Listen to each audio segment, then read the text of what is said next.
Assalamualaikum warahmatullahi wabarakatuh. Perkenalkan, kami dari kelompok 6 kewirausahaan ingin mempresentasikan tentang manajemen bisnis, pemasaran, dan keuangan.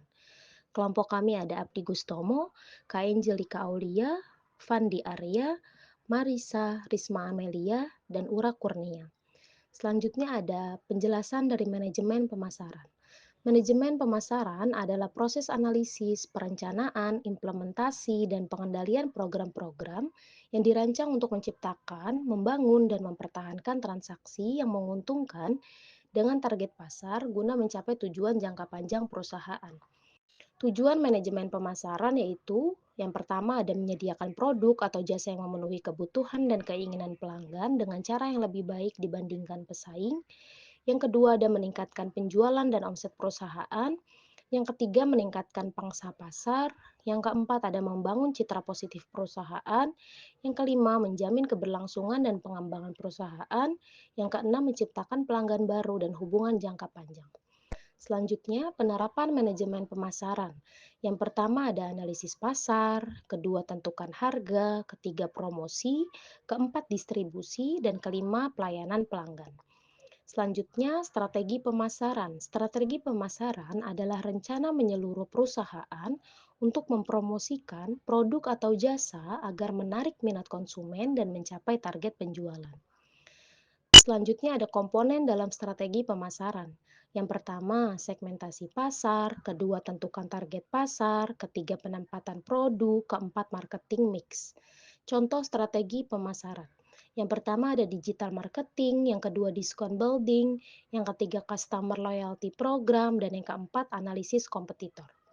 Selanjutnya ada manajemen keuangan. Manajemen keuangan adalah suatu kegiatan perencanaan, pengelolaan, pengendalian, dan pengambilan keputusan yang berhubungan dengan penggunaan dana perusahaan, yang meliputi bagaimana perusahaan memperoleh dana financing, mengelola dana investing, dan membagikan hasilnya dividends atau returns. Selanjutnya, tujuan manajemen keuangan. Tujuan manajemen keuangan yang pertama adalah memaksimalkan laba perusahaan, menjaga likuiditas, mengoptimalkan struktur modal, meningkatkan nilai perusahaan bagi investor, menjamin kesinambungan usaha jangka panjang. Selanjutnya ada laporan keuangan. Laporan laba rugi atau income statement. Laporan laba rugi adalah keuangan yang merangkum pendapatan, beban, dan laba atau rugi bersih suatu perusahaan selama periode waktu tertentu. Dokumen ini menunjukkan apakah perusahaan menghasilkan keuntungan laba bersih atau mengalami kerugian rugi bersih. Tujuannya untuk mengevaluasi kinerja keuangan perusahaan, membantu manajemen membuat keputusan strategis, serta memberikan informasi kepada investor dan kreditor tentang kesehatan finansial perusahaan. Selanjutnya, komponen laporan laba rugi.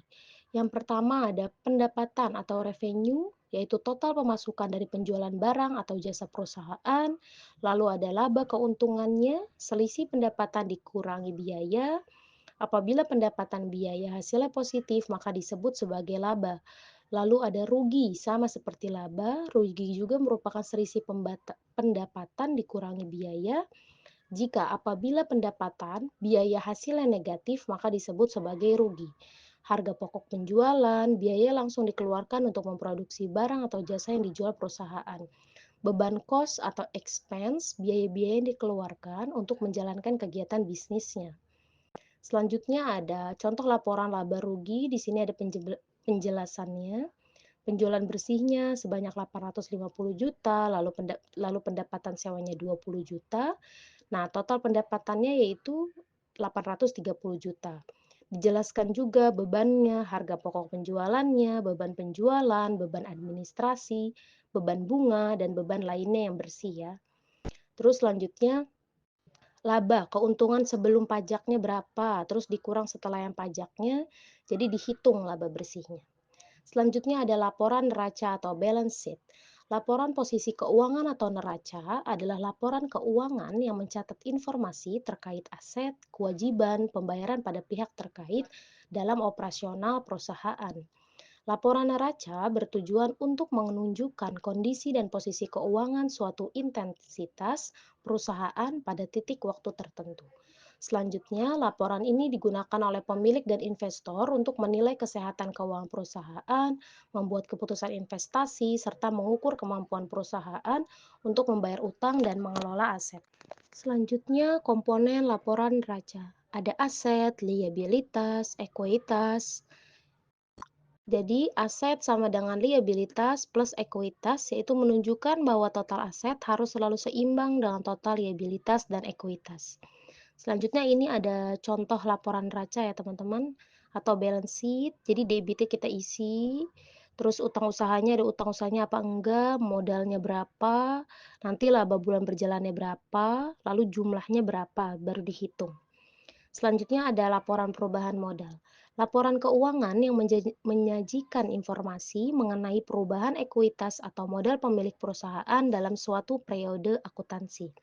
Laporan perubahan modal menunjukkan faktor penyebab kenaikan atau penurunan modal seperti laba atau rugi bersih, setoran modal baru, dan penaikan modal atau PRIF. Slide selanjutnya ada komponen laporan perubahan modal. Yang pertama, modal awal, laba atau rugi bersih, penambahan modal, penarikan modal, dividen, koreksi kesalahan atau efek koreksi, dan laba ditahan.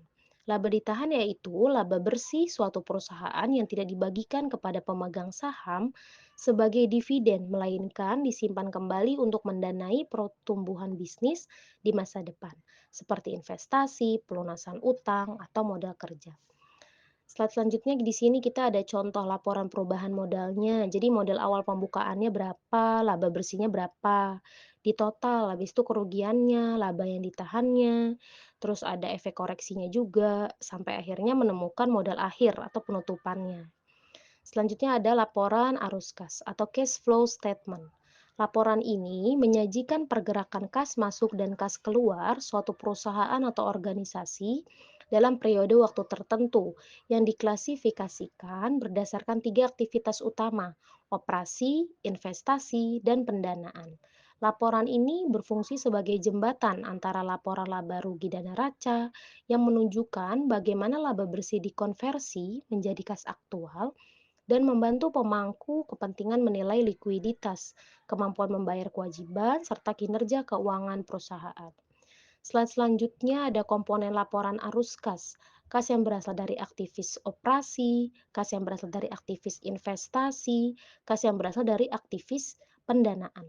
Kalau di sini yang operasi itu mencakup penerimaan dan pengeluaran kas dari aktivitas utama perusahaan seperti penjualan barang, pembiayaan biaya pembayaran biaya operasional. Lalu kalau kas yang berasal dari aktivitas investasi yaitu berasal dari pembelian dan penjualan aset jangka panjang seperti properti. Dan kas yang berasal dari aktivitas pendanaan yaitu kas yang berasal dari transaksi yang mempengaruhi modal milik, pemilik dan utang perusahaan seperti penerbitan, pembayaran, pinjaman bank dan pembayaran dividen.